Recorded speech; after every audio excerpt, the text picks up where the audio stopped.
for us because it is the very last video of our skills series. Believe it or not, I have posted 8 videos giving in-depth tutorials of basic sewing skills that I promise you guys, if you want to make garments and make them look great, if you follow these 8 videos, you will have beautiful details from start to finish. Today's video is no exception. We are covering set-in sleeve installation. So a set-in sleeve, like I'm wearing today, one that is actually sewn in the round, not a raglan, not a grown-on, none of that. This is a full-on set-in sleeve tutorial. As I've said in all of these skills videos, the entire series has been sponsored by Clover, which has been exceptional. It's been a lot of fun to show you guys some of their products. A lot of you have left many comments saying that you learned about something new, so that's been really great. There is a giveaway associated with the series. All of the Clover tools that I have mentioned throughout the series are up for grabs to one lucky viewer. All you have to do is comment on the videos. The more videos you comment on, the more times you're entered to win, but only 1 comment per video counts. So each of you can only have 8 entries. So with that said, let's get to learning about sleeves. I am working on McCall's 7542. I am making, I guess, view D without the flounce, C without the pleats. You get it. Just a basic woven shirt. Plain, very straightforward. Okay, so when you go to make your sleeve, when you go to even cut out your fabric, you're going to need to notate several things on your sleeve pattern piece. You have a couple of things here, lots of dots and some notches all along the curve of your sleeve head. These notches here that are double notched, that indicates the back of your sleeve. And the single notch indicates the front of your sleeve. This big circle that's close to the peak of our little hill indicates where your shoulder seam will be. And these little dots here are just indicating where you're easing the sleeve into the garment. These little things aren't super important. This, and this are. I just put in snip notches into the seam allowance on all of these. I don't actually mark any of the dots. You can actually see here, I've got where I've just put in the notches. So I just try and be as accurate as possible. If I'm off by a few millimeters, that's not going to bother me. So once you have those snipped onto your sleeve, you have your entire bodice sewn. At the very least, you have your shoulder seam done and your side seams done, which is what I have here. Okay, and on your garment, on that pattern piece, you will also have single notches on your front pattern piece, and you will have double notches on your back pattern piece. You'll also have those little dots, the smaller of the dots, these guys here. You will also have those on the front and back of your garment as well. So at this point, it's really just about kind of matching things up and easing the sleeve in. So my sleeve, under sleeve seam is completely sewn, and then I've also gone ahead and stitched 2 rows of basting stitches. So this is going to be the largest stitch length you have. For me, that is 5.0, 5 millimeters. And I stitched one at 1/2 inch from the raw edge and another at the seam line. Now, how do we get these 2 things to love each other and to be together forever? Okay, so your bodice should be wrong side out. Your sleeve should be right side out. That's what we've got here. And now you need to find, so this is the back of my sleeve. So it needs to go like this because we are going to place the sleeve inside the garment, and we want the back of the garment to match up with the back of the sleeve. Your sleeve gets slipped into your garment, into the arm side, the armhole of your garment, like so.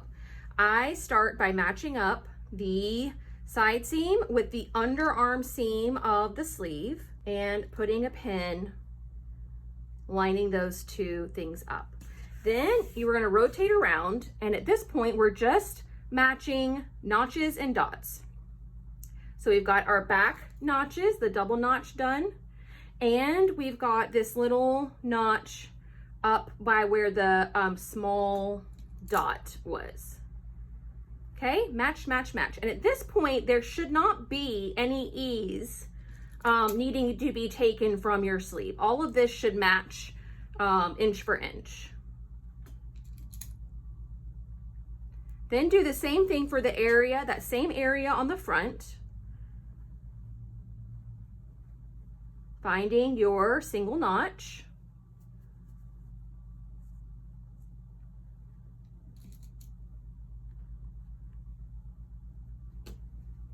Making sure everything's nice and flat as you go around, and we're just, again, pinning and matching notches and dots.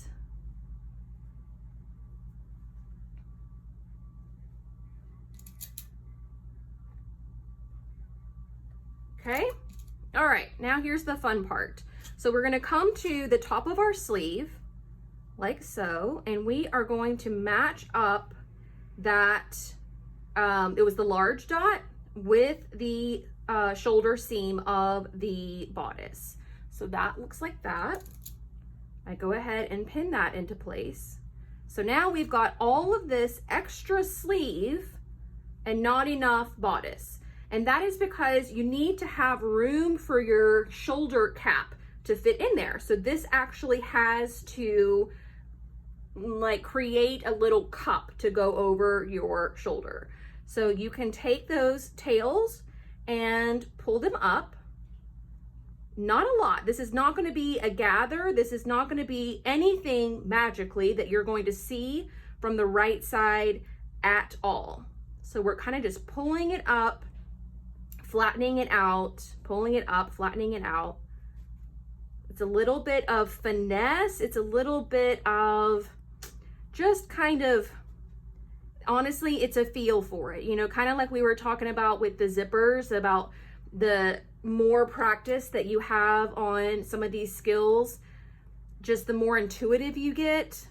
I want to say for the first 5 years, every time I sewed a sleeve, I had to unpick part of it because it was too gathered and it created puckers. But if you look at this, we have the seam allowances are all ruffly, right? The seam allowances are all wavy of the sleeve. But when you look at the seam line, that is all nice and flat. And that is what you are aiming for. This is our goal. So on the other side of the sleeve, we do the same thing.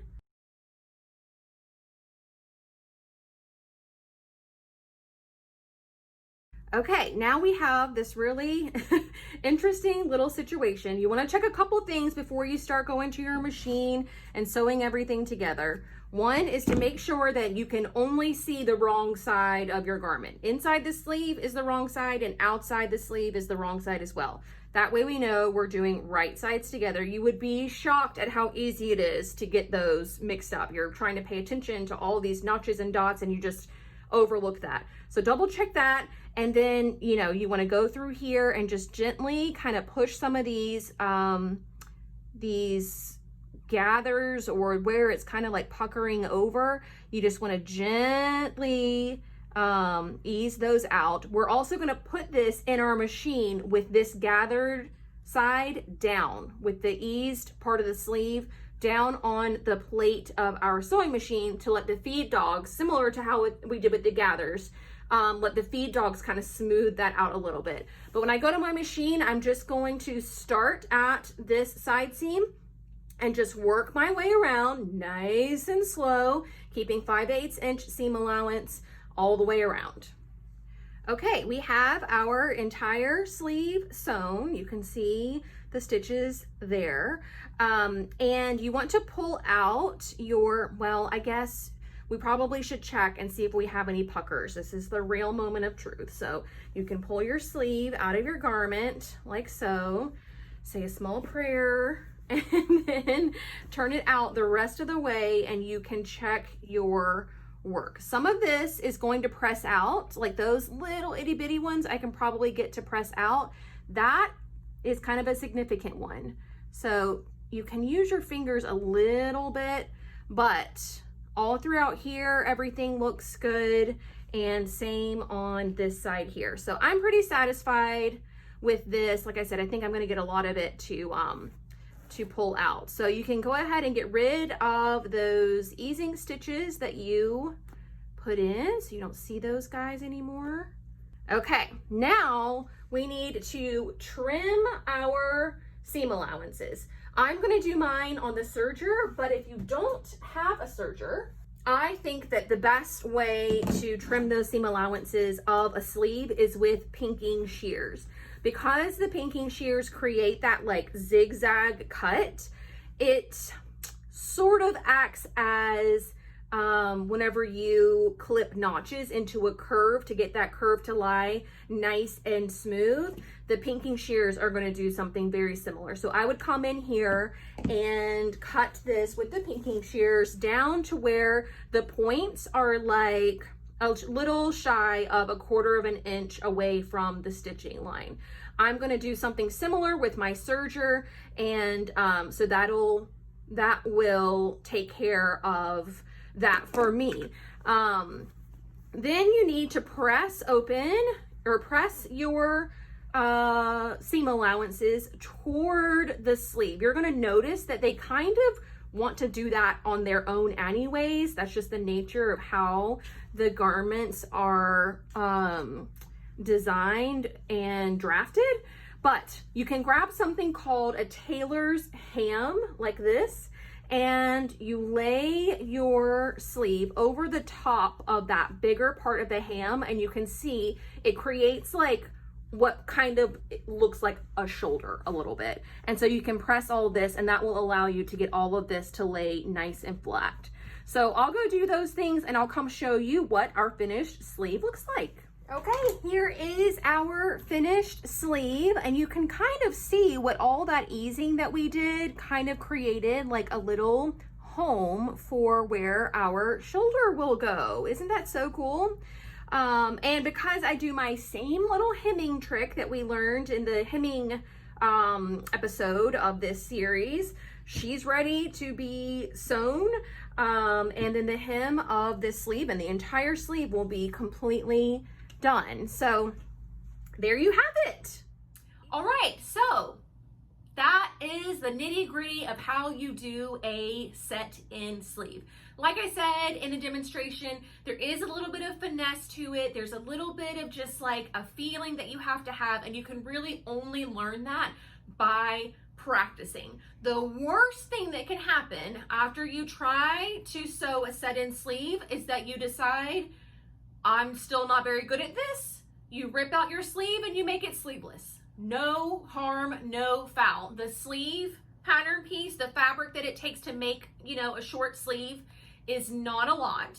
So don't feel intimidated by this, just go for it. That's my advice for every single skill that we've covered in this series, but with sewing in general. Just give it a go. You never know until you try. So hopefully, if you've never tried sleeves before, if you've never tried any of the other skills that we reviewed in the series, you'll give them a go with a little bit more confidence after seeing me walk you through them. And in the description box is a ton of information, a lot, because it has everything from the whole series. So all the videos prior to this one, the other 7 are all linked down below.